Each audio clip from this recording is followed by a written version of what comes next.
And this is probably good human being advice, not just entrepreneur and startup and investor advice. What I learned from Wine Library TV is the following. The true story of Wine Library TV was the day that I thought I was gonna start it, I thought I was gonna do something similar to QVC, and I don't know if you have a QVC or shopping network in Europe, but QVC in America, it's a show and they sell stuff through the TV. I thought I was gonna do the QVC of wine. The first episode of that show, when that camera went on and that light went on, I realized that this was gonna be on the internet forever, and that I didn't wanna just peddle wine.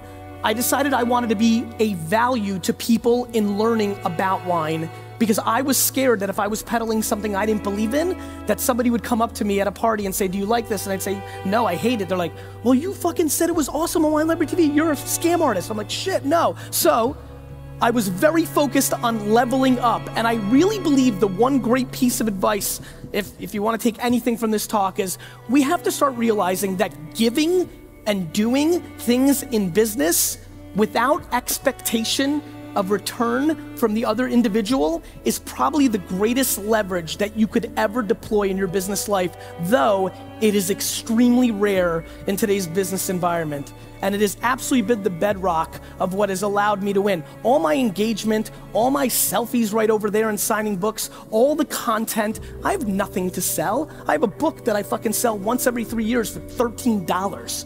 This is not about monetizing an audience, it's about building leverage to build brand versus sales. One of the biggest things that I see going on right now in digital media is that we don't have a lot of people doing branding and marketing. We have a lot of people doing sales. The reason so many of you were confused by the value of Snapchat is because in the digital landscape, we now think transactional. Everything is about what's the ROI of every piece of content, every single action, what's the last attribution, what's the conversion rates. It's all become math-based, and that's fine because I love sales more than anybody.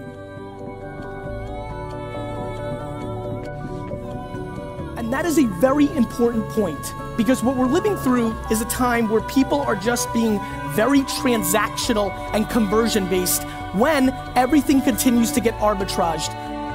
My friends, there's a lot of people in here that are startup founders that should not be. My friends, there are a lot of people in here that work at agencies that should not be. They should be probably switched, and vice versa, and different things. One of the things that is absolutely driving me right now in my life is the untold depression, the untold suicides. To just get dark for a second, it's not fun to talk about, but it's important. We are lacking self-awareness in this space in a very substantial way. And there's a lot of people that are about to be met with a lot of disappointment and are struggling.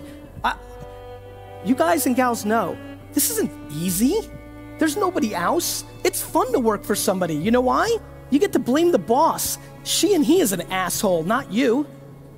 When you're an entrepreneur where there's nobody else behind you, it's on you. And one thing we're not talking about is the level of success. Everybody thinks they have to build fucking Uber. Everybody thinks they have to make millions of dollars.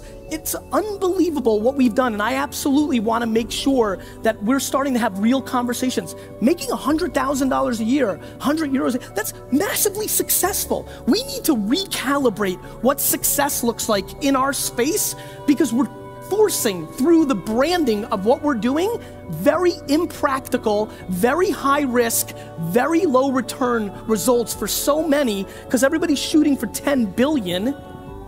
Guys, there's like 4 apps that big.